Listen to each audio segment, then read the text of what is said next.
Thanks for pressing play and choosing to listen to this talk. We are so proud of you and believe God has something specifically just for you. We exist to help people just like you embrace God's grace so you can experience the faith, hope, and love of Jesus. We are excited for you because you are going to grow and see God do great things as you trust Him and embrace His grace and goodness today. So last week I started a sermon. I did a sermon. It was really, I just preached to myself. I needed some faith and hope, and I just was preaching myself. And so if you didn't watch that or experience that, please watch that, because that, God was just all over that message. And today I just kind of want to kind of maybe continue that a little bit, the same just topic in our time here of just helping you believe. That's why we exist. If you come a little bit closer to God and trust Him, that's all that we want. You're not a project. We're just here to help you believe a little bit more. And so I don't have anything fancy, no bells, no whistles, no videos, no funny stories, I don't have anything. I just have a Bible story, and I just really want to encourage you with one thought. So I just want to read this Bible story to you from Luke chapter 5, verse number 1. It says this: one day, as Jesus was preaching on the shore of the Sea of Galilee, great crowds pressed in on Him just to listen to the Word of God. He noticed 2 empty boats as the water's edge, for the fishermen had left them and were washing their nets. Stepping out of the boats, Jesus asked Simon, its owner, to push it out into the water. And so he sat in the boat and taught the crowds from there. When he had finished speaking, he said to Simon, "Now go out where it is deeper and let down your nets again to catch some fish." "Master," Simon replied, "we worked hard all last night and didn't catch a thing. But if you say so, I'll let the nets down again." And this time, their nets were so full of fish they began to tear. A shout for help brought their partners in the other boat, and soon both boats were filled with fish on the verge of sinking. When Simon Peter realized what had happened, he fell to his knees before Jesus and said, "Oh, Lord, please leave me. I'm such a sinful man." For he was awestruck by the number of fish they had caught, and as were the others with him. His partners James and John, the sons of Zebedee, were also amazed. And Jesus replied to Simon, "Don't be afraid. From now on, you will be fishing for people." And as soon as they landed, they left everything and followed Jesus. And, just kind of in passing and closing, that last part is really the whole point of it. That, yes, Peter saw the impossible become possible. He saw the miracle. He saw amazing things. What he wanted, what he lived for was fish. It was his living. He got it, and what did he do? He immediately gave it away and was like, "God, you know what? I don't really want that." Like there's a bigger purpose for that. And so ultimately, whatever it is that you're believing for, when you receive that, it's to exist, obviously, for other people. And so, but that's not really the point that I want to, that's a whole nother sermon. But what I want to talk with you about today is really the impossible, believing for the impossible. Because you face some circumstances that are pretty tough. They're pretty overwhelming. And I mean, not just the impossible, but things that you have tried, things that you have done. You have been exhausted. You've tried everything in your power, and you just feel like in the natural, I'm just stuck. I've done everything right. I don't know what that may be. The medical report, you've done everything. I took the prescriptions. I did what the doctor said. I did everything. I did the diet. I did everything. I raised my child in the church and taught them well, and they were doing so amazing. Now they're grown-ups and they don't even give a flip about God. They don't care about God. They don't want anything to do with Him. I did what I was supposed to do. I didn't see the result that I wanted to see. In my career, I did what I was supposed to do.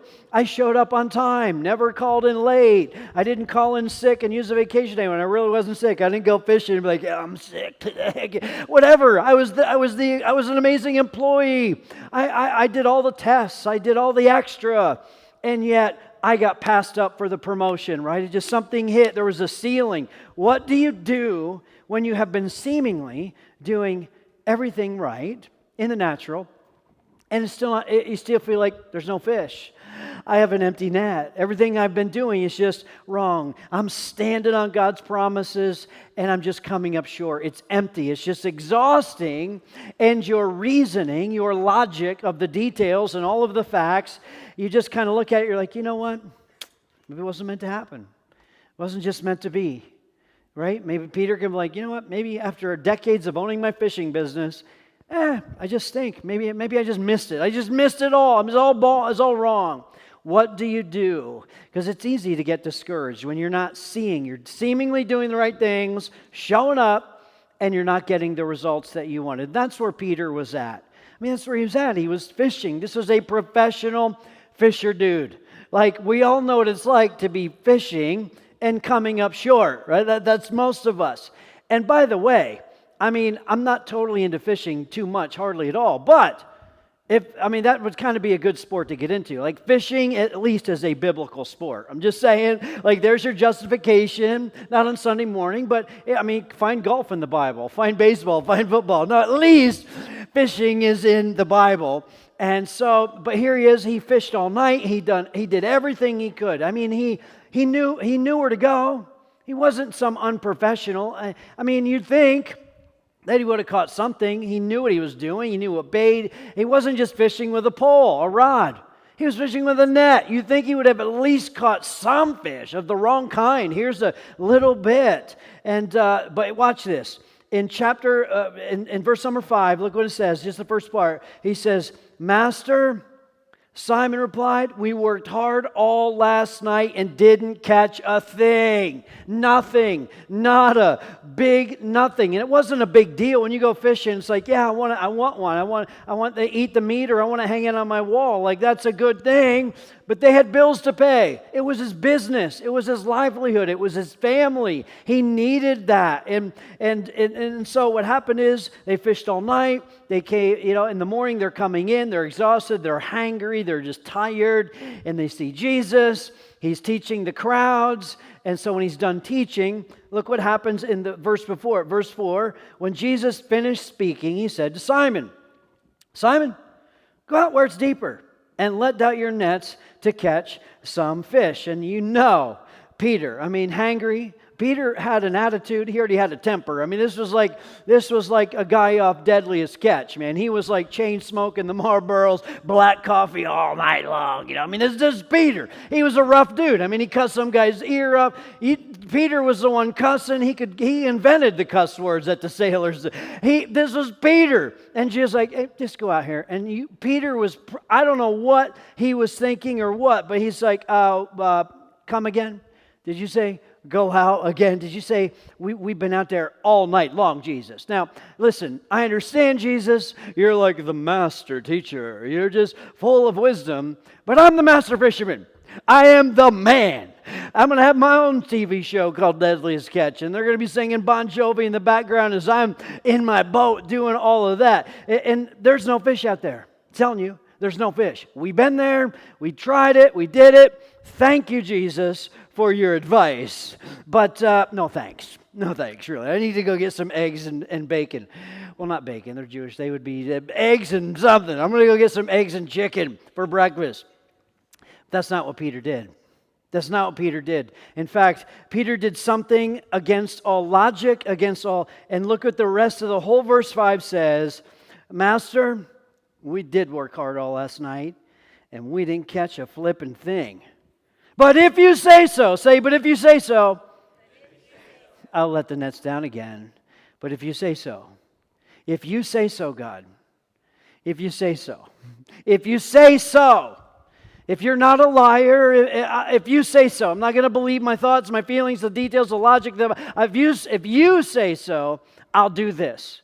And so when he did, obviously it was just an unbelievable catch. He couldn't believe it. The net was full. The boat was full. His partner's boat was all full. Now watch, some practical people, and I have been in this spot, I've missed miracles in my life.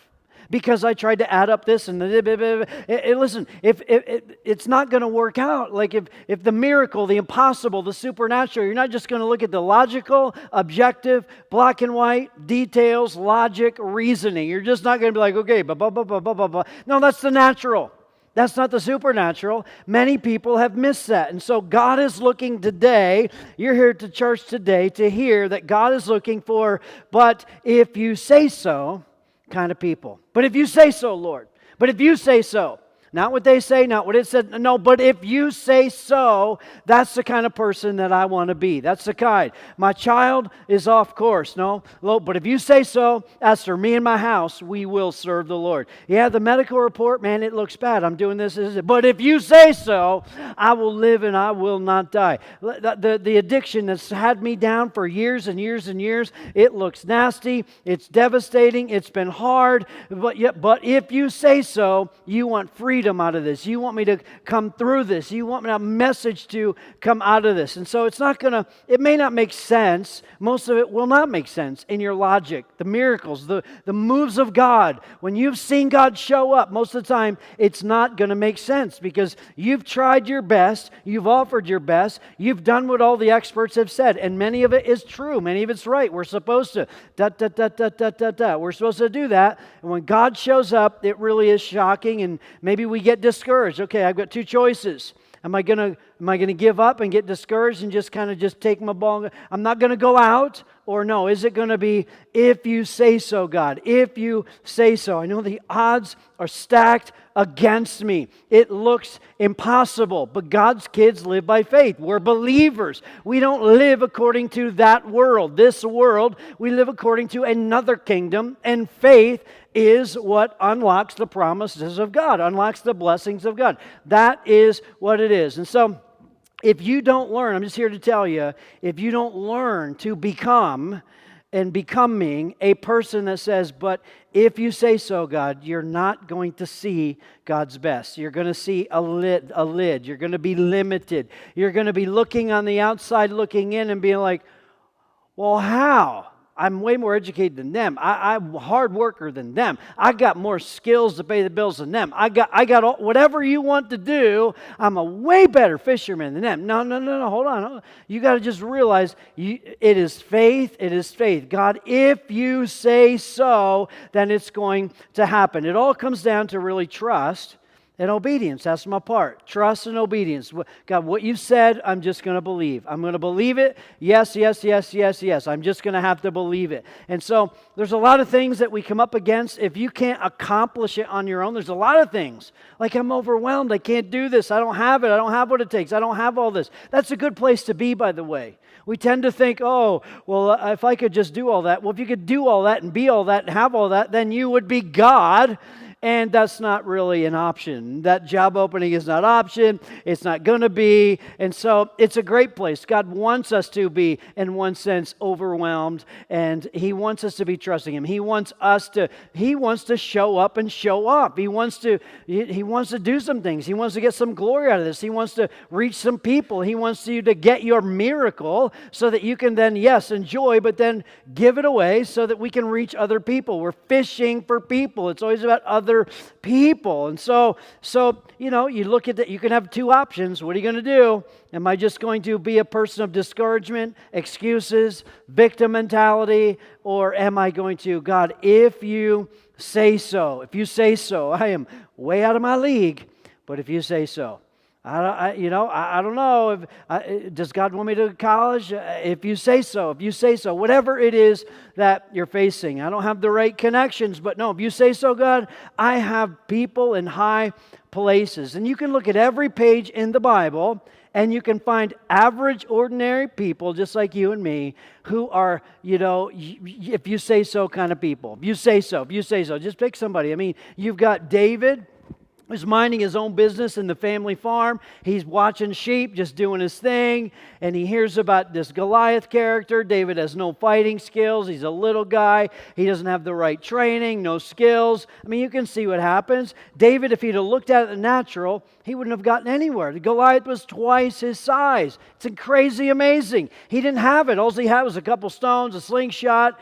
And look what happened. Look at this in 1 Samuel chapter 17, verse 26. Who is this pagan Philistine that defies the armies of the living God? I'll go fight him. The Lord who rescued me from the claws of the lion and the bear will rescue me. And so, listen, you're just not going to be able to do the math on your miracle. You're not going to be able to just figure it all out. You're not going to be able to just reason and logic and all of that. No, that's in the natural. God wants you to do supernatural. It's not saying we throw all of that out.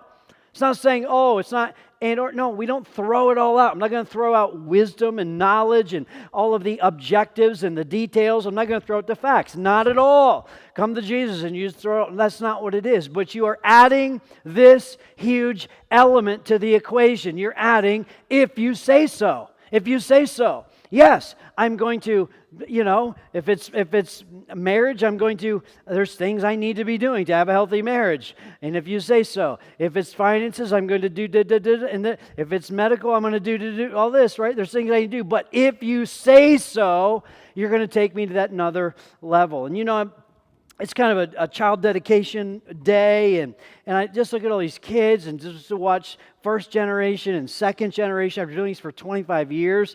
I mean, I'm still in the second generation, but it's pretty overwhelming. But one of the things that boggles my mind is we have had dozens, and I mean dozens and dozens over the years of parents. They have been told by the experts, by specialists, you can't have a baby. You can't have it. It's impossible. It's not going to happen. I promise you, I don't know why this is kind of our church specialty. We have so many people come to our church just to come to be prayed for. I don't know what happens during the prayer song, but people get pregnant that cannot get pregnant. We've had people literally come to church and they brought their daughter. Hey, my daughter's been trying for years. Can you get pregnant? They brought them to our church. She gets pregnant. She brings me not the x-ray, what's it called? The ultrasound, that's it. And here's the bit. They bring it. I'm just saying it happens all the time. So, but the point is, we've had many, many, many dozens of impossibilities become possible because parents say, if you say so, God, if you say so, you're the giver of life. And whatever miracle you're believing for, impossibilities. I think about the example as David and Goliath, but think about Abe and Sarah, same thing. God comes to them and says, hey, you're going to have a baby. And Abe and Sarah were old. Pretty old, not past child rearing age, but nursing home age old. There is not a chance. We're going to defy the laws of the universe. And so God and Abraham are having this conversation, and he's saying, hey, you're going to have a son. I'm going to bless you. You're going to be the father of many nations. And Sarah overhears this, and she laughs at her and God. Real spiritual wife, right? She laughs. Isn't it funny how wives just laugh at their husbands sometimes? Hey, watch this. So God comes and has this if you say so kind of moment. In chapter 18, verse 13 in Genesis, it says, then the Lord said to Abraham, why did Sarah laugh? Why did she say, can an old woman like me have a baby? Hey, is anything too hard for the Lord? I will return about this time next year, and Sarah will have a son. And so Sarah was struggling to believe, obviously, of course, because in the logical details, it wasn't. That's why she laughed. She wasn't just snickering. She was laughing. It was crazy. Sometimes you've had some things in your life that you have believed, maybe decades ago. You used to laugh about it. Now you're not even laughing about it. Now you're just bitter about it. Now I'm mad about it. Now I just ignore it. I swept under the carpet. I had this dream that God wanted me to do this and be a part of this. I used to laugh, but now not anymore. I've just lived my whole life. And so God has this moment. He's challenging her with this moment. Is anything too hard for me? If you say so. He's having this moment of challenge. And that's ultimately what I'm having with you today. I'm challenging you, getting you to think. And you have two choices. Either you're going to believe God or you're not going to believe God. There's just no middle ground. So God wants every promise that He has given you to come to pass. He wouldn't have given you the promise. There's objective promises that are for all people at all times that are in the Bible. This. Those are objective. And then there's subjective things that God has told you. I want you to start that business. I want you to write that book. There's many subjective things. If God has whispered that into your spirit and you know that you know, listen, then you need to believe that. If you say so, I'm not going to give up. If God has whispered into your spirit, you know He wants you to defeat that addiction. You know He wants you to be that leader of sales in your business or whatever. He wants you to see your family restored, whatever that is. If you say so, God, I'm going to be like Abe and Sarah because they had this moment, they were challenged, and God comes and says, hey, you're going to have a baby. Abraham could have been like, you know what, Sarah? I'm just going to laugh with you. Because we're here in the nursing home in our walkers and wheelchairs, and God comes and says, you're going to get pregnant, and I could have just laughed with you, Sarah, like, that's a good one, isn't it? That's a really good one. Could have done that, looking at all the facts. But thankfully, they didn't do that. They didn't do that. They came and they eventually said, if it is your will, if you say so, then that's what's going to happen. You are the God of the laws of the universe that you created. You can do anything you want. If you said this is going to happen, you can do it. And we have seen so many miracles, so many impossibilities. So what are you facing today? What did you come in with today? What is keeping you up at night? What is stressing you out? What is impossible that you can't do this? You've worked so hard, you're exhausted, all your connections, you've done everything just like Peter, and you're coming up empty. What is it that is impossible? What is it? I just want to challenge you this week that I want you to start facing, but if you say so. This week, but if you say so. This week, every day, but if you say so. If you say so. If you say so. If you say so. Well, I don't have the training for that promotion. Yeah, I don't want you to start saying, yeah, but if you say so, God, then goodness and mercy is chasing me down. That's what I want you to start saying. God, I don't have the funds to go to college. No, but if you say so, you're going to work this out. You're going to open doors and close doors and bring people in. I want to see the supernatural. I'm not looking and working it out myself. Complete pagans can do that, right? Non-believers can do that. I'm interested in watching you do what I can't do. And you're just asking me to trust, believe, and if he says something, then to simply obey. And so I've been guilty of both sides, of course, because I'm human like you. And so instead of this if you say so mentality, you got the other side of the spectrum, and that's the no way mentality. And I'm so good at that, and it's just bad. It's bad. It's bad. No way. God says it. No way. God says it. If you say it, it's going to be true. And so you're like no way I'm going to get out of debt. It's just huge. It's huge. It's just a huge honking mountain. No way. No way I'm going to do that. No way I'll ever defeat this. No way my marriage will ever get healed. No way my child's ever coming back. No way. If you talk like that, that's no belief. Come on. God says He wants those things to happen. No way I'm going to meet a godly person. No way I'm going to grow in my walk with Jesus and He's going to increase my influence. He's going to make me, my hands touch prophets. No way. You can't speak like that. God is looking up in heaven at His kids, and He's looking for kids who want to have if you say so mentality, that attitude, that faith. He wants to unleash heaven. He wants to unload on you. Maybe you're facing a legal situation, right? And you don't need one lawyer. You need like 13 lawyers. He's looking for people to be like, you know what? No, if you say so, God, I'm facing this, but no weapon formed against me will prosper. You've got me. I don't know, maybe my spouse, they're further from God than they ever have been. I've been married to him for 10, 20, 30, 40 years. They're further from God now. No, God, if you say so, I'm believing you are drawing them so we can walk together in relationship with you. And so we got David and Goliath. We got Abe and Sarah. Think about just the Israelites as a whole. As a group in the Old Testament, you got the Israelites. They have just been through a lot. Hundreds of years of bondage, like old school slavery. Miserable. Their kids, their grandkids, their own lives had no hope, no future. Not going to go to little college there. Not going to go to job. There's no hope. You're slaves. And so God had just brought them out. Miraculously, right? You know the story in Exodus, all these plagues, the 10 plagues, brought them out from the Egyptians. Miraculous, like supernatural, OMG moments. God set them free, right? And so as they're going, what does He do? There's a couple million of them. Now He parts the Red Sea, go through that. It's an amazing miracle. Then they're in the desert, in the wilderness. They're headed towards the Promised Land. What happens? They're hungry. There's no food. How do you feed a couple million people in the desert? God provides for them quail and manna. He gives them water from a rock. It's miraculous. And here they are. You think that would build your faith? Man, we can do anything after what we have seen. Here they are as a nation, that have just gone through hundreds of years. They're faced at the promised land. This is it. It's what obviously is going on there now, but this is it. This is the promised land, God. This is ours. You have given this to us. We can't wait to have a generation. We can't wait to raise our families. We can't wait to have hope again, to be free again, to live. We can't wait to do all this. So they're right there. They can see it.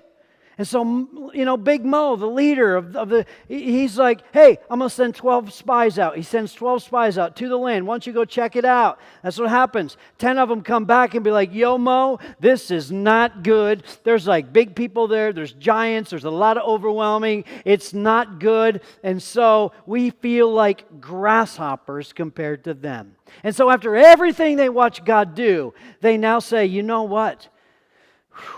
They didn't say, if you say so, God. They listened to these spies. They listened to those thoughts. They listened. They stopped and just kind of argued with the facts. Yeah, doesn't make sense.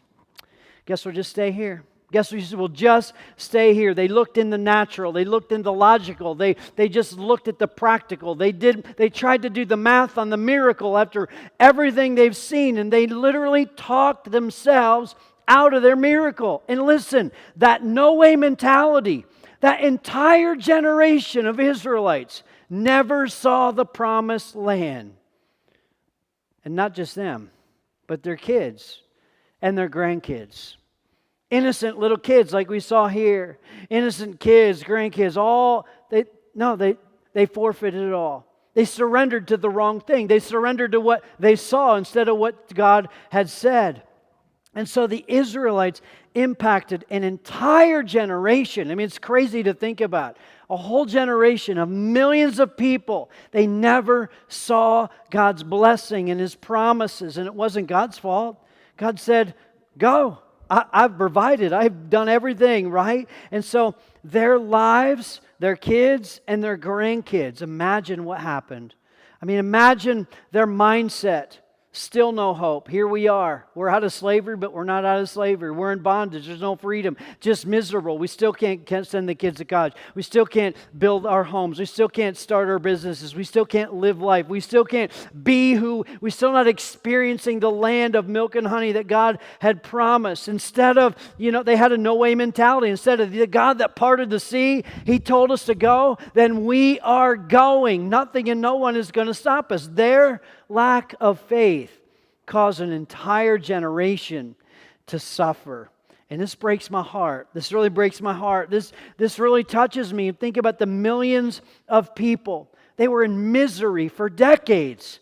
Their disobedience caused their kids and their grandkids.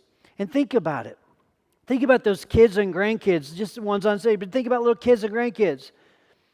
They grew up. They had to grow up thinking that God was mean, that God was mad. Oh, God must not be real. God doesn't care about us. We're not seeing the goodness of God. If God would have got us out of here, hey, we are living. A whole generation was blaming God.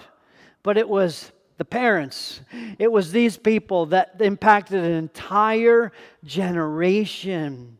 And man, that just really touches me. I'm not here to beat you down. I'm not here to even convict you, but that is convicting. When we have a no-way mentality, we really do impact a lot more people than us. And that's why the whole point of that miracle is, once I'm blessed with the miracle, now I'm going to go use it to reach people. When we have a no-way mentality, we're still going to reach people and impact people just in a really, really negative way. And so God wants us to go forwards, not be held back. He wants freedom, not bondage. He wants life, not death. All of that stuff. And so I just want you to write, or maybe take a picture of this. It's really convicting. A couple questions that I pose to myself is simply this. Do you realize that your disobedience in whatever area is holding you back? And it's not just holding you back, but it's holding your whole family. And that's pretty convicting, when you have little ones, and it's like not just about me, or on the contrary, the other side, the positive side, you realize that you having a but if you say so mentality can change your family, not just your life. It can change a legacy. It can change decades. It can change so many people. And that's what God wants. And, for 25 years, I've been here and a pastor and just watching people, and I just live I lose more sleep over your bad marriage or your addiction or your whatever it is sometimes than you do, because I just don't want God's way. I don't want it. No, but God wants it. I'm for you. We're for you. God is for you, but that's going to take a line in the sand. That's going to take, if you say so, God. And listen, it doesn't matter whatever you face. You have to take ownership and responsibility. Your faith is choosing. You are choosing to believe God or not believe God. I mean, that's pretty convicting. When all the odds are stacked against you, when everything's against you, it's your choice at the end of the day. Your faith, it will cause you to go forwards or backwards. And the convicting part is just my family, my kids, right? My grandkids. And we think it's not happening, but it doesn't matter whatever situation you find yourself in. Maybe you find yourself in a situation that you've caused. Maybe you find yourself ones your parents caused, and you were raised in this culture, this environment, this place. Maybe it was one that was your grandparents, and it was passed down from great-grandparents to grandparents to parents, and here you are. It doesn't matter. It doesn't matter how or who you got there. It doesn't matter. Today's a new day. Today's a new chance to believe. I am going to, by saying, if you say so, I have the power to change the trajectory of not just my life, but mine. I mean, I'm a first-generation believer, and so I know that. We got that. We can do this. You can change the trajectory of your kids and your grandkids by just saying, but if you say so, God. I know that some of you, you're in so much and have experienced so much dysfunction, so much unhealth, so much, we're not even church people, man. My great-grandparents, my grandparents, my parents, we never went to church. I don't even understand. It's okay. That can change today. It can change today. God can make up time. God can restore. God can do what you can't do. God is the God of the impossible. And you have to believe that. God can take you further, faster than you ever dreamed. From an empty and all of your exhausted, empty net, broke, busted, and disgusted. Wow, one touch of God's favor. I have watched so many in 25 years just squelch it and surrender it all by no way mentality. And I've watched some people, man, they have zero skills, zero education, they have zero money, zero, name it all. And all of a sudden they said, yes, God, and they're now propelled faster, further than some of these that should be. And so it's all equal at the foot of the cross, right? And so, listen, I can see in your eyes, I know the tension, I know the struggle, because every one of you in this place, you're like, yeah, okay, I want to be but if you say so kind of person. That's what I want. I want that. I need it. It's easy to believe here. I don't want to be a no way mentality. I want to change my life, but I'm thinking about my family and kids and grandkids, but some of you, maybe it's like it's been so long. It's been decades and decades and decades since I had that mentality. And there's a tension, there's a stress, there's a pulling, there's a tearing. Maybe some of you are that. You're like, man, I believe this every day. This is amazing. I am a result of that. Maybe you've been believing for something for so long. Maybe you used to believe and didn't believe. It doesn't matter. I'm just here I know there's a tension and you want that. And what you see is just like Peter. Jesus, are you awake? Do you have eyes? Do you not see that I was out here all night long? I've worked everything. You gave me the skills, I used them. You can provide the boat, I used it. You provide the water, I used it. The fish are in there. God, I did everything right, but it wasn't working. Hey, if you say so, God, that's the mentality. God, if you say so, if you say so. If you say so. You just got to keep believing. You got to keep expecting. You got to keep putting yourself in that spot. And so maybe you're here today and maybe you're believing for the first time. Maybe you're believing for the 1,000th time. I don't know. But just because you haven't seen it yet, just like Peter, just because you haven't seen it yet doesn't mean you're not going to see it. God's not done. You don't know His timetable. You just have to have the patience and the tenacity and the diligence. I'm just going to keep showing up. I'm just going to keep showing up. I'm just going to keep showing up. I'm going to keep showing up. That's what you're going to do at the right place, at the right time. And so you don't let your impatience and your waiting to just be like, okay, my way mentality, no way mentality. I'm going to keep showing up because God's going to do some amazing things. And what is interesting is that Peter, went to the same place, the same lake, the same boat, the same net, all of the same stuff, but didn't catch anything. This is what he did. He knew what he was doing. Wasn't clueless. It wasn't like me or you just out there, let's go fishing. It's not what he did. And so write this down. Last thing I just show you is this. It's just your obedience will cause you to be in the right place at the right time. And why is it? Why is it? Everybody, all the other fishermen could be like, look at Peter. His boat's full. Look at him, look at him, look at him, look at Peter. Why was he in the right place at the right time? Because he said, if you say so, Lord, if you say so. And it's so easy to look at other people's lives and like, what? We give all those reasons. No, that's not what God's asking. If you say so. If He's asking you to do something, if He's asking you to go where, you just got to keep showing up. You got to keep showing up. I mean, obviously, the church is the only thing that God says you plant and you will flourish. You got to attend. You have to keep showing up. You keep spending. I don't care if it's 2 minutes every morning. Just start with 2 minutes every morning and just say, God, I have no flipping idea what this means. I'm spending 2 minutes. I'm starting the timer. God, if this is your word, I'm just going to read it for 2 minutes, and there we go. You keep doing that. You keep doing it, and just watch. God will show up. All of a sudden, gradually, and then suddenly, you put yourself in the best possible place and position with the right people, and you're going to see some fish. God can do whatever He wants, whatever, however. And so, just because your grandparents set you up for this, just because your parents set you up for this, just because you set you up for this, listen, it's not too late. The promises of God have zero expiration date. They don't have them. They're there. All of the promises are for you. You don't have to miss it anymore. You just keep showing up. In fact, I shared a story at one sort location, and she goes to that location now. But it's John and Pam. I'll put a picture up for you. Last Saturday, I got to marry them, and it's just a beautiful story. And I'll hurry up here because we're done. But I wanted to, John was married for 51 years, faithful husband.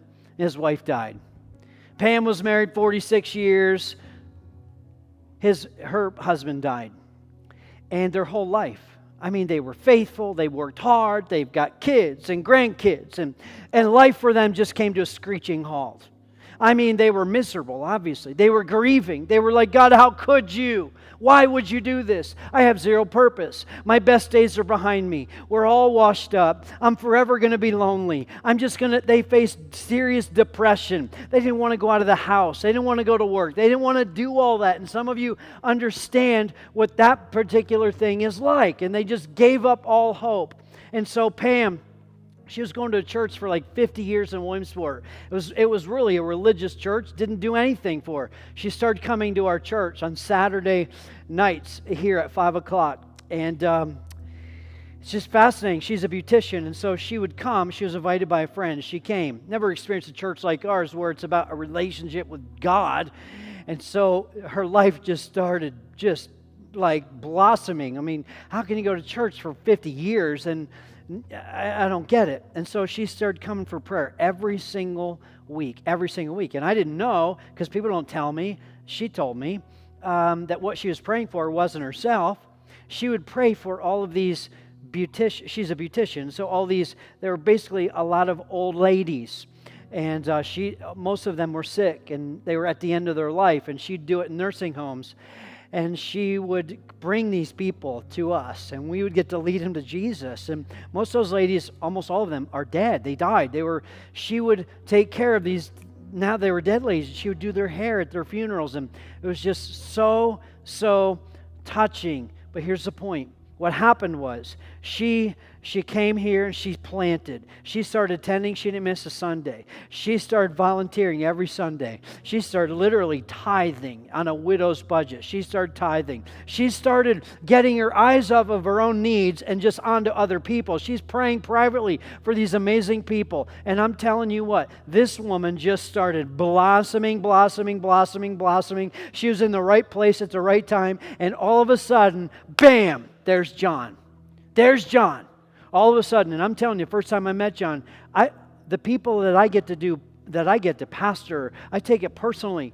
And first time I met him, I looked at him and I'm like, hey, if you're going to get to her heart, you need to get through me because I'm her pastor. And I've seen where she's come, and I don't care. You're not just going to become kind of, she's a good, I know how guys think. You're not going to do this, right? And every time, he started coming on Sunday, every time I'd be like, how you guys doing? How you treating her? Whatever. But I got to marry him last Saturday, and now they're at one sort back row, just like hugging and kissing. They're like two little teenagers. They can't keep their hands off the other. I'm telling you what their life was like. They thought it was over, but in 1 second, just 1 second of being at the right place at the right time, what God did was just overwhelm them. It's taken a decade of both. They look a decade younger. God's restoring. God is doing some amazing things in their life. And now it's a tiny little small example, but it's all about obedience. It's all about God, if you say so, and their perspective, and it's just a great story. But there are areas of our lives, in your life, which area? What's the area of your life that you're struggling with to say, God, if you say so? Because we're all good at a few things, and then we need some help here. I don't know. What is it that you're struggling with to say yes, God, that you're disobedient in? I don't know. Maybe it's the marriage thing or the career thing or the finance thing, or maybe it's just I can start attending church every Sunday. Like I don't know what that is. What is that area? Because obedience will cause you to be at the right place at the right time. Every single time. You always win when you say yes to God, and you always lose when you say no to God. So today, I just want you to think about that. I want you to go to bed saying, God, what is it? Yes, Lord, yes, Lord, yes, Lord, yes, Lord, if you say so. Today can be a chapter-turning moment for you, for the impossible. If I could just convince you, many of you have seen miracles. Don't turn away. What is the miracle for? The miracle is for you. It's for His glory. It's for other people. Just like that. Many of you have seen miracles. Don't forfeit the miracle. Don't walk away. I always see people, they get their miracle and they're like, okay, God, see you later. Bye-bye. I'll call you next time I need to rub your belly, little genie. No. I'm just telling you, be like Abe and Sarah. You are the God of the impossible. You can do whatever you want. David, God, this is a giant. I can do what you've called me to do. I can be what you've called me to be. You will overcome obstacles. You're going to see doors open. You're not going to recognize yourself or your surroundings if you just stand up every day and say, if you say so. Do you believe that and receive it, Liberty Church?